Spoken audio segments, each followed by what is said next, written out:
Welcome to the good life. Welcome aboard the Zoo Train. Good morning, everybody. Pacific Northwest. We got Mexico. We got Spain. We've got Canada. To all of our listeners, thank you so much for tuning in, tapping in, getting turned on, getting all those mental juices and those heart valves a pumping and opening your heart and showing up to be a better and greater self. More expanded. And that's why I do this. And it's to bring all these incredible guests to the forefront so we can learn and educate, not only for myself, but also for all of you, and to love on you and to love on me and the guests as well. And we've got a pretty, well, I say this every week because I'm pretty excited with all the guests that come on. But just a reminder, if you are in the Pacific Northwest listening to us live, wonderful. If you want to join us on YouTube, we'd love to see you over there as well. All you got to do is just go to YouTube and type in 11:50 a.m. If you want a copy of the show, please go to claritywithsue.com and get the newsletter. We'd love to hear from you. And after the show, it goes to the podcast world. I want 5, 6, 7, 8 stars. Follow us. That helps to support me and my listeners and potential sponsors and all that good juicy stuff. So it's a win-win-win. So you can get all that information on my website. Wanted to remind all of you about social medias. I guess you could get all that on my website as well. I'm not going to go into that. I'd rather go into educating and loving on all of you with the guests. Melissa Moore is going to be joining us today, and I've got to tell you a little bit about Melissa. She has dedicated her adult life to teaching the tenets of Buddhism and contemplative psychology. I'm going to get into this contemplative psychology, helping students better manage their emotions, explore the notion of intrinsic health, and understands their interconnected nondual nature. Ooh, those are some big words. She's also co-founder of the Karuna Training, and that is a certification in contemplative psychology. And she is going to be joining us today. Melissa, welcome. Thank you. Hi, welcome. Hi. I just flew my earbuds out. I'm excited. I'd love to just jump in. I do the formal bio, and my audience knows this. I also want to, and we want to hear from you. We want to know your why, how this all started for you. I know you've been doing this for many years, and I'd love to hear your why and how it all got started. And then we'll jump into the nuts and bolts and some other good stuff. Why? Thank you for having me. Why? That's always such an interesting question, because I have to say I wasn't very intentional when I stumbled into contemplative psychology. I was just following my impulses, to be honest, and went to Boulder, Colorado when I was about 24 and discovered a whole teaching community with a Tibetan teacher who had come over from, escaped Tibet and landed in the United States in the 60s. And so his community was fairly well established when I arrived there in Boulder. And Naropa Institute at the time, which is now Naropa University, was happening with colorful figures like Allen Ginsberg and Peter Orlovsky and Trungpa Rinpoche and many of these spiritual teachers of the time. And I wasn't all that interested really in Buddhism. Yes. That's what's true. I was interested in dance, and Naropa had a very strong art component. So I went and studied dance originally there. I went to a dance class, and then I needed to go there. I just knew in my heart I wanted to go. To justify it, I went into the contemplative psychotherapy program because I already had a BA. So I went in and got my master's degree. And then the program was very unusual. It was very experiential. You learned to meditate. It was like basically entering a Buddhist path. And there was a lot of meditation, hours and hours of it, which for me at the time, I now know that I carried in a lot of trauma with me, and it was unprocessed trauma. So it was very hard for me to learn to meditate. So I'm very sympathetic to people who struggle with meditation, because sometimes when we haven't made friends with ourselves, it's so hard to sit with ourselves. So I battled that for the first 8 years of being in the community. And eventually I realized very strongly that wherever I went, my mind was following me, and that I had to take responsibility for this impulsive personality that I had at the time. I would say I still have it, but it's much more. I love how you tamed. say impulsive personality with in quotations. Right. There's other adjectives to describe, isn't there? That's right. I'm trying to be kind, because often when we're in our 20s, right, we don't know our head from our tail often. Yep.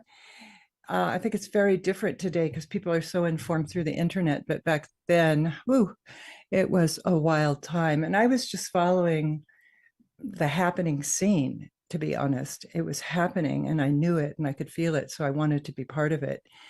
And then it was like walking into the mouth of a crocodile, because it came down around me and I realized that I had to really take responsibility. And I was very, very behaviorally out of control. I had a pretty progressed eating disorder, and I was not making good choices. Let's put it that way. Oh, I can't resonate with that at all. Well, I think it's so, it's the Western all wisdom gaining. Come on now. Right. It is wisdom gaining with a lot of hard knocks along the way, right? And we can make ourselves really wrong for our behaviors, but I really don't do that, because it just brought me into a path. And now I'm 66. And so I've made this whole life journey. Again, starting to teach contemplative psychology also came out of a bunch of German psychologists coming together and saying, we want this body of work. I had taught an introductory weekend and they were like, we want a whole path.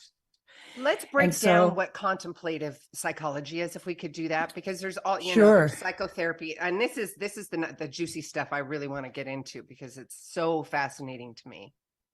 Well, what makes contemplative psychology contemplative is the fact that we work always in the present moment, that everything we need to know and all the access we need and have is happening right now, a moment we often miss.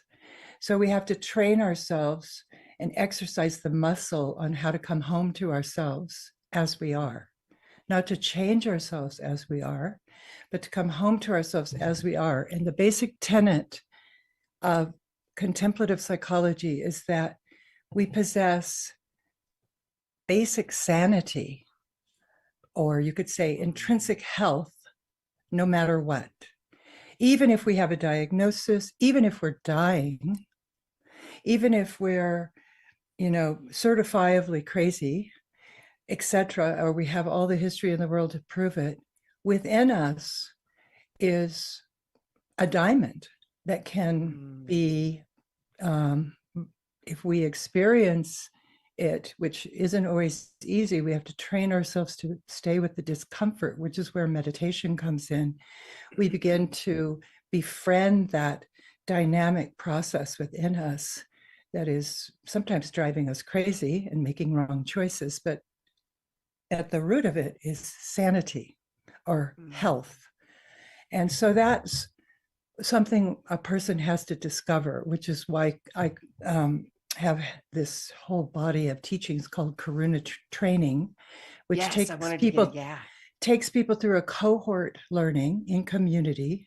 Because we're going to have to explain cohort, because people don't know. Cohort means that you stay with the same people in a community for 8 programs, and you move through a process and you study the nature of your mind, how you work with emotions and your habits of mind and your brilliant sanity as it manifests, because we all have it, in our relationship to others through a community process. So it's a very rare opportunity to go very deep. And we use Western container with other people, right? Right. And we use Western psychological processes because, as most of us Westerners didn't grow up sitting on a meditation cushion, and all the teachings of Tibetan Buddhism can be very exotic unless we make it very practical in our own life, what that means to us. Yes. What does ego mean to us? What does habitual mind mean to us? What does kindness to ourselves mean to us? What is compassion? How does that show up, etc.? So we move through a sort of recipe, an ancient recipe, thousands of year old recipe on how to cultivate an awakened heart through a group and community over the course of 1.5 to 2 years. Each cohort's a little different depending on where we hold them. And we've held cohorts for the last 30 years all over the world in 9 countries. So yeah, it's an incredible. I call that the juicy stuff. That's my adjective to describe as an umbrella. That's the juicy stuff. It is, because, we're all starving to death to make genuine contact with each other. And we all sit on our devices divided and separate and, scrolling through social media. And yet we just want to touch hearts. We just want to, as you say, love one another. That's our resource. That's our greatest diamond. The greatest diamond. Yes. Yeah. And I love, is that the analogy for the book, The Diamonds? Because there's that analogy, the diamond's such this brilliant thing, but you've got a chunk, you've got lots of hacking to be having to get to that. Well, you have to have a lot of cooking, right? A lot of cooking to get to the diamond, right? And so I talk about it in the book as developing intensity capacity to be with the intensity of sometimes trauma, intergenerational trauma, pain. The suffering of the world is very real. Yes. And we can't close our hearts and just remain in bliss, but to touch that part of our hearts that can go into our inseparable nature and bliss, we have to move through the pain. It's one of the paradoxes of life, right? Yeah. Yes. Another adjective, a raspberry. Yes. And I love what you're saying about the practicality of it. That's been a huge quest journey requirement for me if moving through my trauma, because as I believe, nobody wants a Rubik's Cube. How can you do a Rubik's Cube of psychology or any of that kind of stuff when you're in the muck of trauma? You just break it down to ABCs, because my brain and nervous system just can't take this. Right. And there's so much new psychology with neuroscience. I've been doing Karuna for a long time, and I've had to adapt it to the vagal nerve understanding of trauma and our nervous systems, also understanding attachment theory and how we there's certain trauma we can't get at because it happened before we were conscious, and then certain things in our lives happen and suddenly we're back and we're 3 months old in our mind, because things do register in the body, it seems, or body, heart, mind compilation. So I've really had to adapt Karuna along the way. And recently we've also been taking on decolonization, because we already look at our unconscious biases. And so if we don't include the whole conversation with race and ethnicity and identity into that, then we would be missing a huge conversation of the day. And also just Karuna offers tools to befriend ourselves as we are, which means sometimes we're very ignorant, right? Sometimes we don't know what we don't know. And so there has to be room in our life and the conditions to change and grow. So that's where Karuna comes in, because it gives us a container to really go through a huge growth period. I love this. Melissa. It sounds like there is, and going back to your why and that original conversation we were having, there's a mass amount of responsibility and accountability, that awareness too. Yes. Right. And I talk about educate and teach. The number one thing is you have to start with awareness, because society of denial, burnout, workaholism, whatever the ism is in your life, right?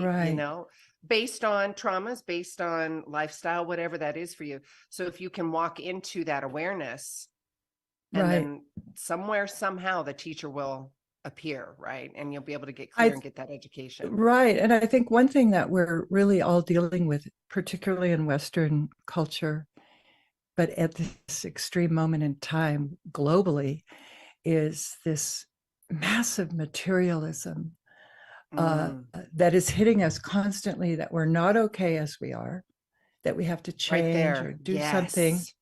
and that we have to, adapt ourselves in some way to not be the unique jewel that each of us are. And it's like going in the wrong direction, like we're trying to fix something outside instead of return home to what is our greatest resource, which is this awakened heart, or you say love, to love Mm. ourselves and love others. That is such a jewel in us. Oh, it is. And first and foremost, and I have said this before, and I'm going to go back to the journey of when it all started for me. I mean, it started back in the womb for me. However, as I was in my adult process and my awakening, my awareness, being able to define what love meant feels Ah, like to me. I had to search right. that out Right. because, Just to right, receive it, receive it, give it, give feel it. it. Yes. What I'm like, well, wait a minute, that's not the love that that's sticky. I didn't want to feel that. Nor, I mean, Right. I knew that I was loving, but there was a codependency aspect of it because of Right. trauma and all the attachment and, And you know, habitual mind. Yeah. Just yeah, habits of all of mind. that. Yeah. But my trauma, it kept me safe, right? It kept me safe, and I Yeah. was very aware of these surroundings, Yeah. right? But Yeah. that's going into and finding what love felt like and meant to me. And I wanted to vocalize that because there's people listening right now saying, well, I don't even know what, and I can remember feeling this almost, there was a shame. I'm like, well, how come I don't know what love feels like? That's Right? really poignant. The Yeah. thing is, we often confuse, mixed emotions happen all the time. Mm. So we confuse love with eroticism, and we often think that's love, right? If Yep. someone likes me, our worthiness gets caught up in love, or uh, Welcome to the what have teenage we, years, babe. right? What have we, yeah, but they never go away, right? What have Way. we Yep. accomplished in our life that makes us lovable? Mm. And we get all kinds of confusions going instead of that potency of heart that is not dependent on anything. That's really, So beautiful. It's so beautiful, so simple, but so big, and yeah, so big, so powerful, right? yeah, To be able to have that awareness and then to go, okay, what pops into my head, Melissa, is permission. To the peoples yeah, that are listening, you have permission to evolve and change. You don't have to yeah. be in the said box, whatever that is for you. Go ahead. I was going to say that one thing we start with in Karuna that helps us touch that inseparability, or that's what I associate connection with love, that Mm. being able to touch our non-duality, we would say in Buddhism, the place where we're not separate. And that happens in nature through the elements, whether that Mm. be fire, or water. Often people take baths, right? Just habitually, just because it brings them home to their body.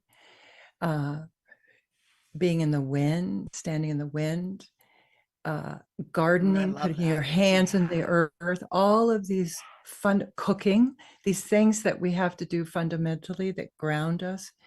They're not for, those are real important experiences that we always think it has to be with a human and we're loved, but, animals serve that purpose as well, right? Mm. So, or even a bouquet of flowers, anything that, or the breeze coming through the trees, or the sun rising, or the moon going into its cycles, just our But it's going back to awareness. the now, right? It's Yeah, going back to that exactly. now Right. And being where able to people are raise so our frantic. gaze. Yeah.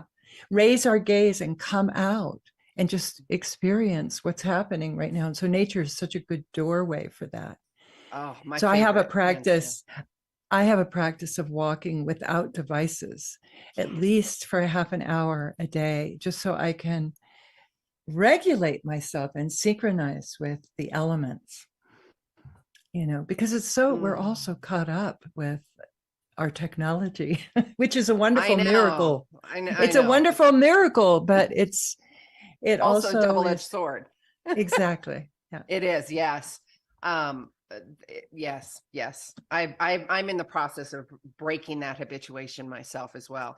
And one of my favorite things to do, Melissa, and I was doing this, that going out, my thing is nature, the wind. When you said that, and the wind in your face, and yes, I could go, and I'm outside a lot and I love it. I love that feeling, the smell of the grass, and taking that moment, that container of the now, and just really being so present and just looking at the beauty and the magic of nature, right?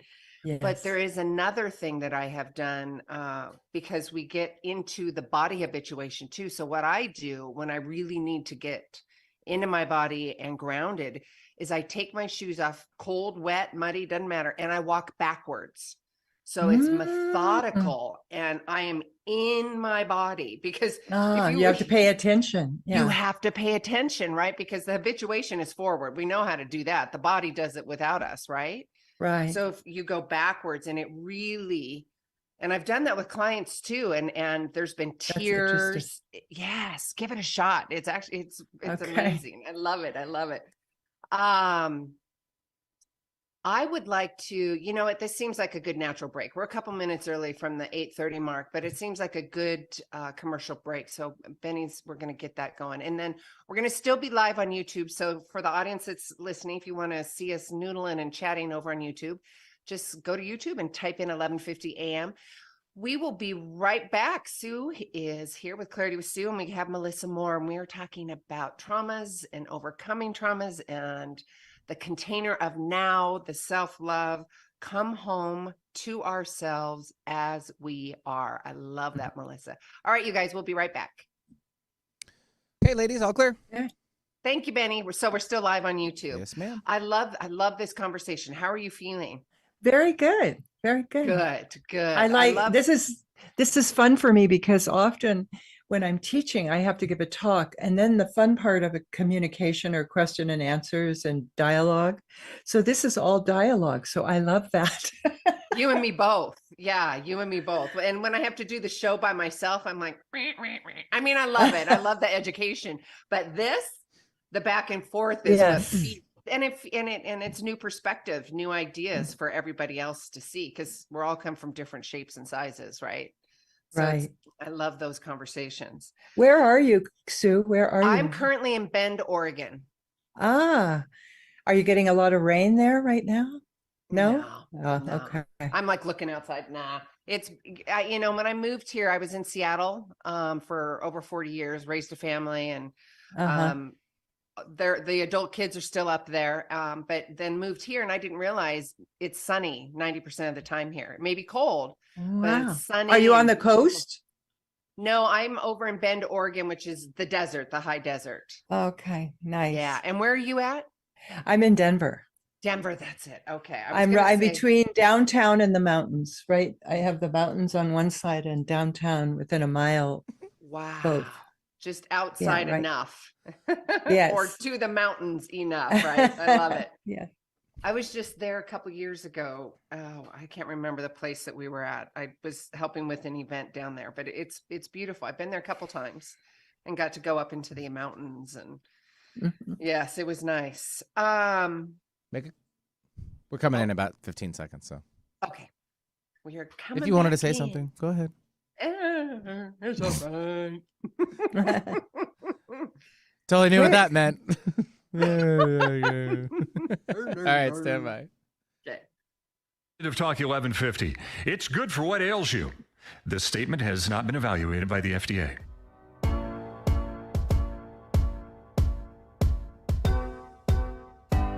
Shine bright like a diamond. Shine bright like a diamond. Oh, bingo. Bingo, Benny. Yeah. Nice work, babe. Thank you. Really good. Oh, you're welcome. That was awesome. He's so good. He is so good.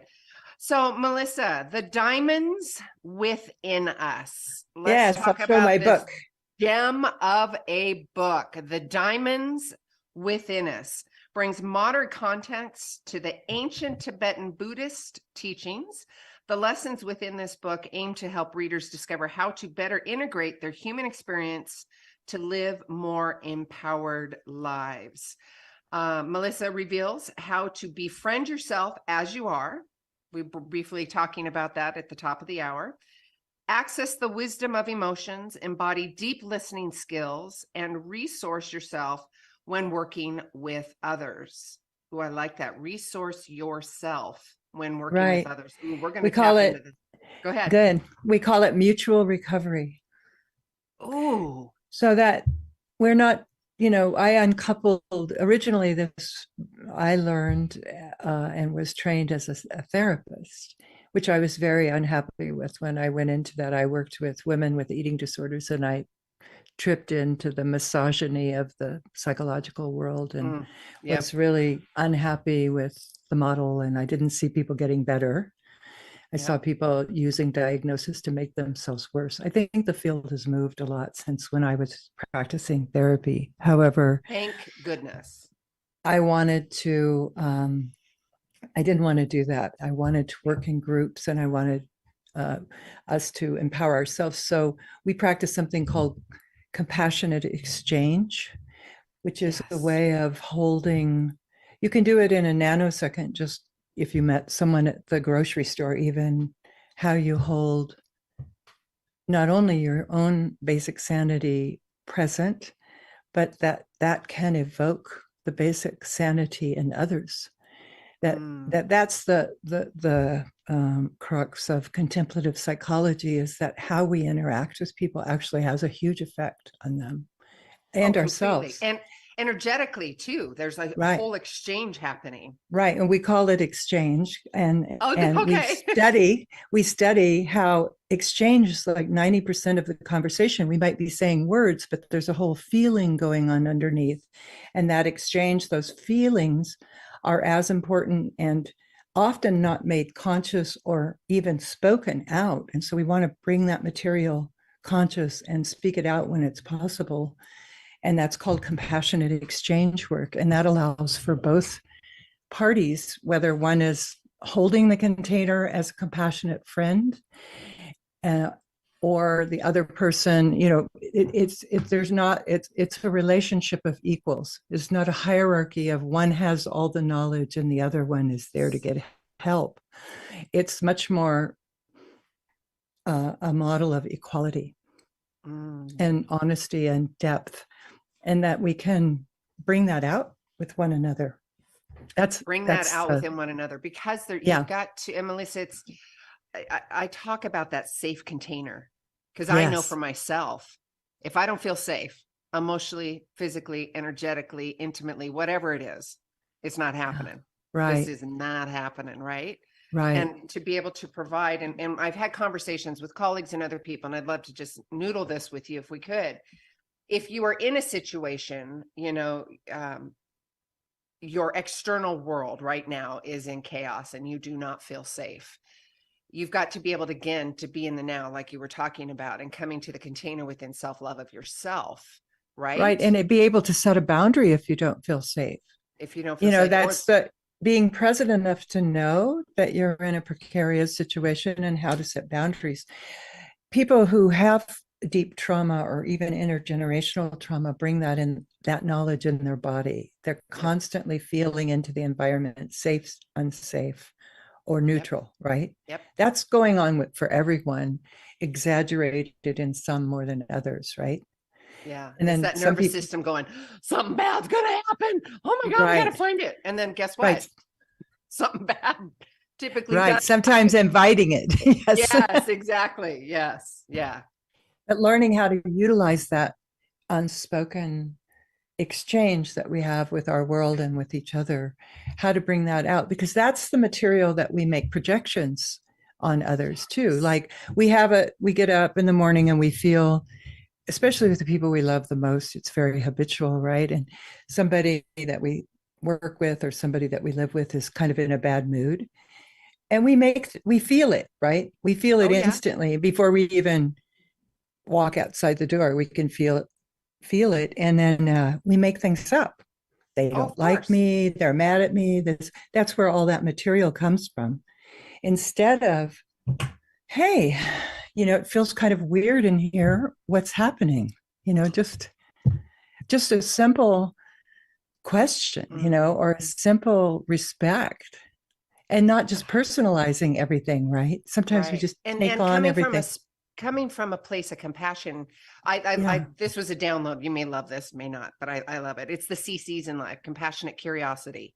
In that nows of the moment, have compassion and just get curious, because when you're curious and compassionate, you don't have that angst, right? right. Energetically curious like a kid, not so much in that, but you know what I'm saying, right? Yeah, Getting really curious and compassionate within that situation instead of defensive or defending, right? right, Projecting, making things right, up. Or you could even say, hey, this felt weird to me. Am I making this up? Just right. really getting good with the communication. You called it something earlier. I forget. It was cultivating or compassionate exchange. Is that the same? Yeah, Yeah. compassionate exchange. So compassion is interesting because from a Buddhist perspective, I mean, the words now self-compassion and those words are very popular, but there's another word in Buddhism that we use to distinguish compassion, and that is the word maitri. We don't have a translation for it, but it means loving kindness towards yourself and others. That loving Ooh. kindness is what we want to evoke. Compassion is an automatic that comes, and it is the capacity to feel the pain of other. Compassion is always focused on other, but leave it to Americans to make it into a self project. It's from a Buddhist perspective, it's not about self. It comes out of selflessness, that you're open enough that you truly feel the suffering of others. That's a very compassionate thing to do, to Is bear that the same as witness. empathy? Like Well, empathy, there's still, empathic. right, empathy, there's still, I'm here and I can empathically feel what's happening for you, but compassion is you're there. So, for There. example, if a homeless person asks you for money and you give them, most of the time we give people money, if we do, out of sympathy because we feel bad. We have more, they have less. There's a hierarchy there. But compassion would be, we feel our own homelessness. We know Yes. it and we touch it. And so when we offer, it's like really coming from a place of knowing and not being better than. And that's really hard to go there because we don't want to touch the homelessness in us, right? We all have that. We're not separate from that. We're all very literally connected to the homeless problem. We're very Yes. interconnected with it, with our consumerism and the way that we live our life. But we can't, we're theoretically removed from that. But to go there and to really, that's true compassion. And it's very rare because, so that word, I'm in a resurrection of the word compassion phase in my life. I love it. No, bring it on, Melissa. I have a question do you feel or think or whatever the word is, that when you are a product of trauma, regardless of that you have a more heightened ability to be compassionate? I know you're unpacking it, but I think say that because when you're, go ahead. yeah, I think when you're traumatized, that there's a sensitivity to pain that is like a barometer, and it's almost like we Okay. magnetize that to us Okay. because there's also, we make a bed out of that, right? We have a place in us for that. And some people make an entire life career out of it, right? You don't want to go in that direction. I mean, I've No. met so many. That's what I didn't like about the psychological field, that I felt like it was cultivating a path of illness. Yes. And I'm No. not, and mental health is really real, but it's, our diagnoses and our states of mind. I worked crisis for many years. And even when people are floridly psychotic, there's windows of clarity because mind is not static. It has many holes in it. So touching into the present moment, that basic sanity through compassionate exchange can presence a moment, a window of clarity. And I worked crisis for many years and I loved it because humans are fascinatingly awake. Mm. And my teacher, Ed Podval, who started the Naropa Contemplative Psychology program, originally, they've changed the name of the book, but his original title of the book was called I'm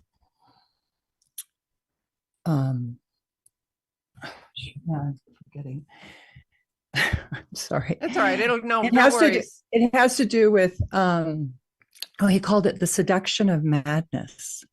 Oh, The interesting. seduction of madness. And that's a very, that there's That says it all right there, though. yes, it does. And that he talked about, like, and he studied this, and we studied it at Naropa. We studied the nature of mind, and from a Buddhist perspective, it's hard to believe that people would go in that direction out of choice. It isn't conscious choice, it's habitual choice, right? That iceberg effect, Yeah. His name is Benny says the seduction of madness, revolutionary insight into the world of psychosis and a compassionate approach to recovery at home. Thank you, Benny. Yes. Yeah, and that's Ed Podval. He's no longer living, but he was my mentor. And he was very radical. I mean, he used to slam his finger, and it really had a huge effect on me. And I think it's why the therapeutic world didn't work out for me, because he was constantly saying psychosis is curable. Psychosis is curable. Don't buy it. And of course, in the 70s, it was like, once you have psychosis and you're diagnosed, you're down the rabbit hole, you're gone. Well, that's true in the mental health system that we have. So it's very powerful to understand what I'm not being frivolous about this state of mind, because these are real problematic, habituated states that are very scary.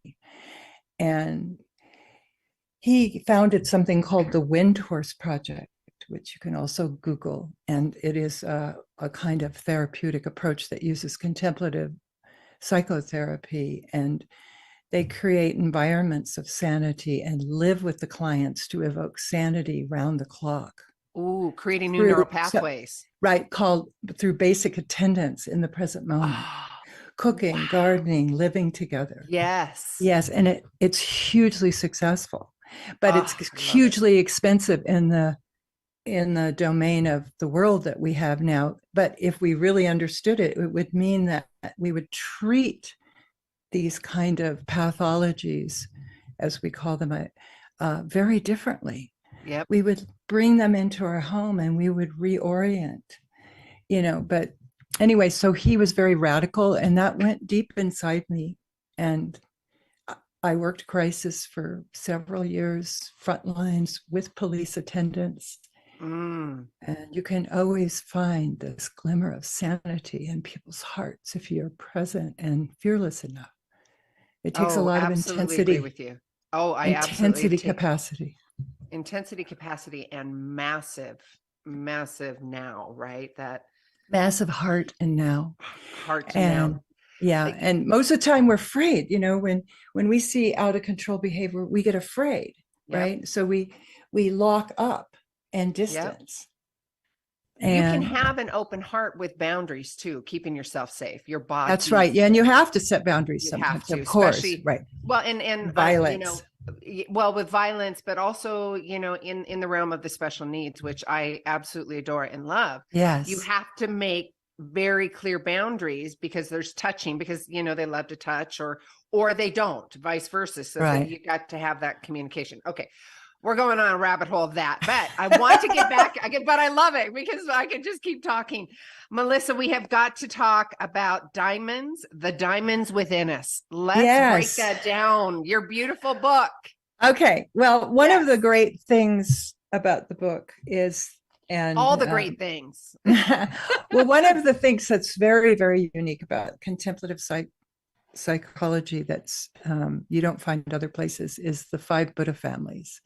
So the 5 Buddha families is an ancient mandala of wisdom and Confucian, and it breaks the world apart into, on the outer aspect, it's the elements of space, water, earth, fire, and wind. And on the inner aspect, it is the emotions of passion, aggression, ignorance, pride, and jealousy. and all the various variations in that. And then there's wisdoms that are associated with each of these confused states of emotion. And these all intermix, and there's thousands of variations on the theme. But we have a practice in Karuna where we actually lay in different postures designed to evoke the energies of that family. And we either wear glasses that are a particular color, or we lie in rooms that are designed in a certain shape. And that evokes in our being a kind of solidified aspect of that part of our mind and personality. And then when we're in a community, we really see the variations on the theme, how that comes out. So we study energy, not just the neurotic, like anger is this, but without anger, we study the wisdom of it, which is clear seeing. Because wisdom is anger is a head thing. And usually when we're angry about something, we get in our head and we begin justifying and adding fuel to the fire. We're right? We're right. And we keep running the story. We're right. And we're hyper-focused on that one thing. Right. Yeah, fear is focus, baby. Right. But instead of dropping out of that, all that mental activity and into the body, into the present moment, and understanding that clear seeing, that we're seeing clearly, but we may not be reacting because we're so invested in being right? We're not seeing the whole perspective. So Maitri space awareness allows us to kind of intensify each of these the Buddha, the white energy, the space energy is in the middle. That's where everything arises and dissolves. And all the four families are directional. And so we actually explore this mandala several times in the community by doing this practice, and also through our relationships and how the energy comes out in our own life. So we take apart these emotions. A lot of times, like, who wants to ever own jealousy, right? Well, we're constantly, jealousy and envy is just a comparative mind. And we're trained in comparative mind. If you're not comparing, you're not able to do it better next time. So it's not negative. Right. It's contrast, right? It's co-emergent. It has a both and. It's a both and quality to the process. And so learning to trust energy, learning to trust our emotions, learning to move close to the energy so that they can teach us, because they're there for a reason, not to be suppressed or to be acted out, but to be felt fully as they are. And that's hard to do. That takes a lot of training to get out of the head and into the body. So that's why we take so much time in Karuna, because it's unbelievably habitual to want to get away from those emotions we don't want to feel. Of course, because and I layman it because it's so much easier to understand. It's the nervous system just going tick, tick, tick, tick. I'm going to keep you right here. Right. I've known this. This is the safe zone. And when I've had conversation there with other people, they're like, well, oh my God, but it just feels so different. I don't want to do it. It feels there. I'm like, yeah, you do.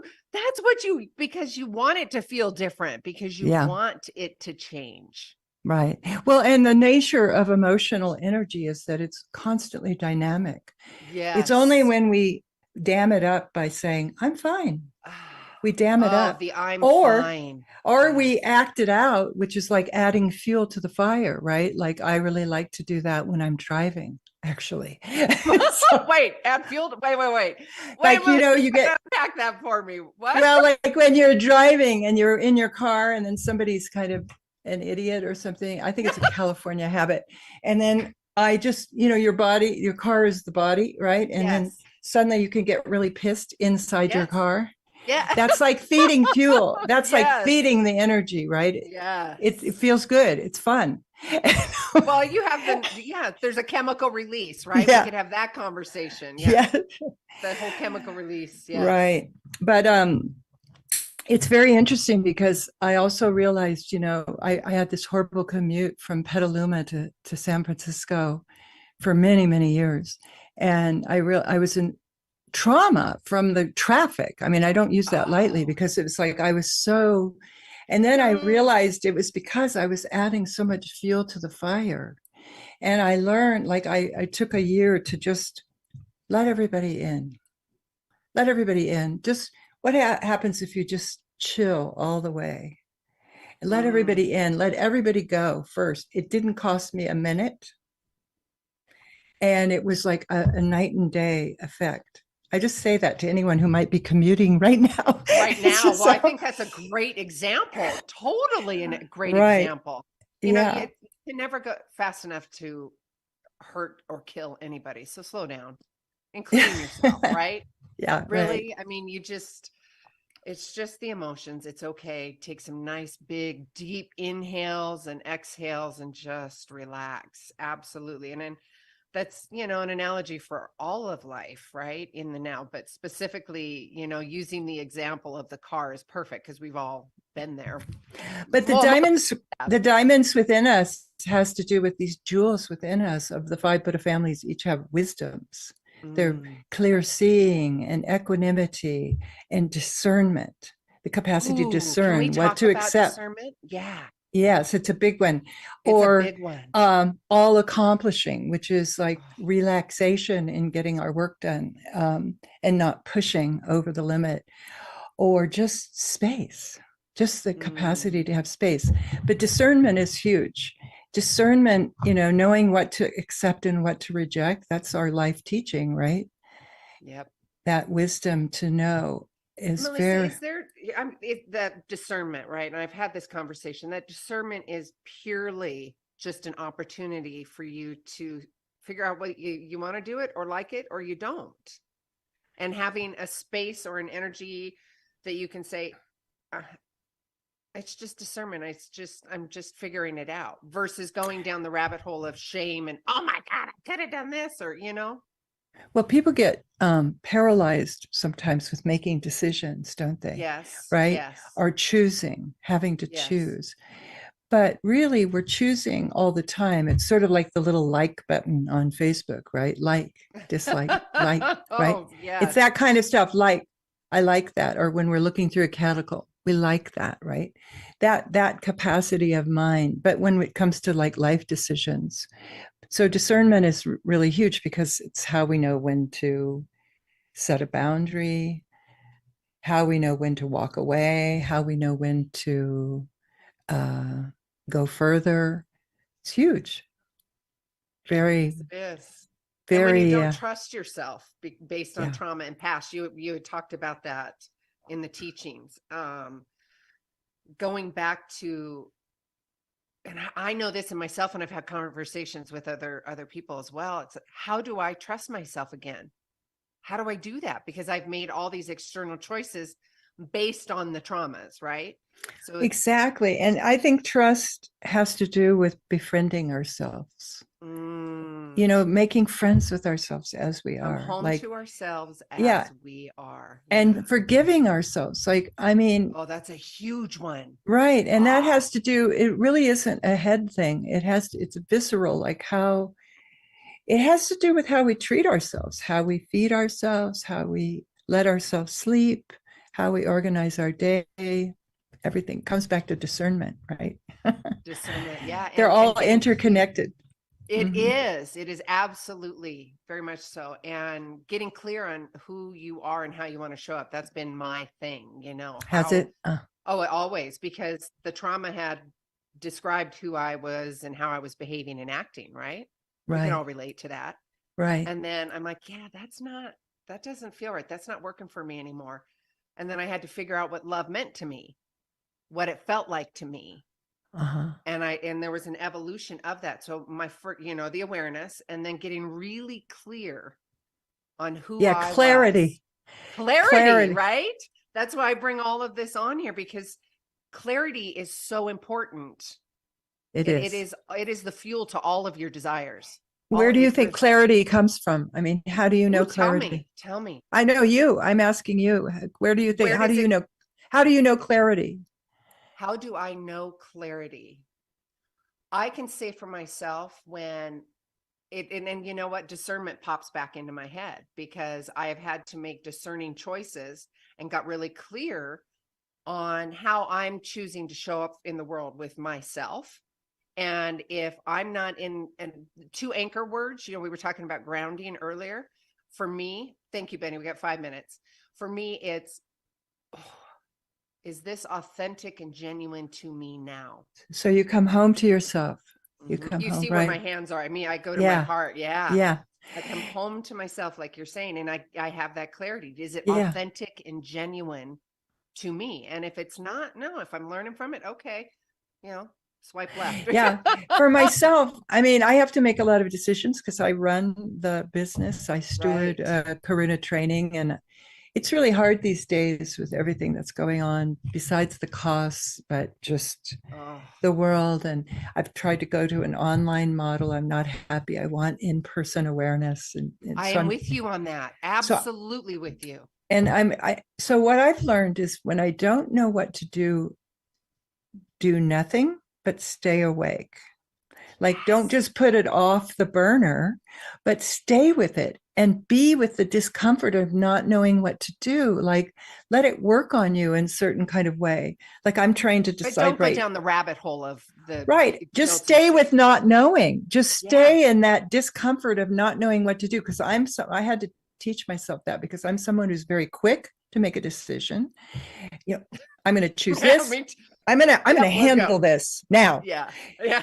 That isn't the right way. That's habitual for me. That's like a flight. Yep. But to Yep. stay in the discomfort and hold back and just kind of feel like I'm going through that right now with my next Karuna cohort. I'm trying to figure out how to make it present and affordable and all of that. So I don't have it posted on my website yet, but please stay tuned, everybody. If you're interested, at karunatraining.com, you can look at our program, and then you can see pretty soon we'll be posting new cohort information in Colorado. In Colorado, yes. Melissa, you'd asked how I get clear, and sometimes none of that works. None of it Yeah. works, and I just go meditate or I go take a nap. Good. I just literally, I've done all the stuff, Yeah. I've sat with it. I've, all the checklists, right? And I'm like, okay, no, you know what? Nah, I'm going to just go lay down. Let it I'm go. just let it go. And then I come back and sure enough, I got a Yeah. full download when I'm back up again. Yeah. And that's the power of space. Space. You were is talking about that. So space. pregnant with wisdom, but we're not a space oriented culture. No, we got to control it, or we got to, yeah. If Feel you're it. not in the now, you're either fearing from the past or trying, all that, or you're looking at the future, trying to control the ifs, the whats, and the should. I call it, I just shoulda, coulda, woulda all over myself. All right, you guys, I know we've got just a couple more minutes. Melissa, this has been absolutely wonderful. Melissa's latest book, The Diamonds Within Us. You've got to pick this up. It's absolutely a delightful little gem. I'm going to spell out the website so they can go to you. I will have all this stuff on the web, on my website. So if you guys are driving, you know where to find me. It's KARUNATRAINING, karunatraining.com. And you can get all that contact information there, get on the newsletter, get all those good, juicy stuff. They can get the book on Amazon. On Amazon. Okay. Also, it's on Audible. If people want to hear it, it's also on Audible. Ooh, I did that last year. Yeah. Oh, congratulations. I didn't know that. That's my number way go-to is Audible. So Yeah. that's it. I love that. Melissa, thank you. Thank you. When I say thank you, it's full of love, gratitude, and seeing you in the rink. Brene Brown talks about that, in the rink. And I love Brene Brown too, the work that she's doing. And I see you in that rink, and I see you. Thank you. And I honor that. And thank you so much. I see you too, Sue. Thank you so much. Oh, thank you. I do too. I'm so happy to meet you and have this moment of clarity with you. Thank you. Oh, thank you very much. Likewise. And I love this training. I love I love that. Come home to ourselves as we are, right? I love that. And first, you got to get clear on what that looks like, and then the discernment and all the other stuff, right? All right, we got to go. Melissa, thank you. Benny, thank you so much. To all of you, each of you are a gift. Get out there and share yourself with the world.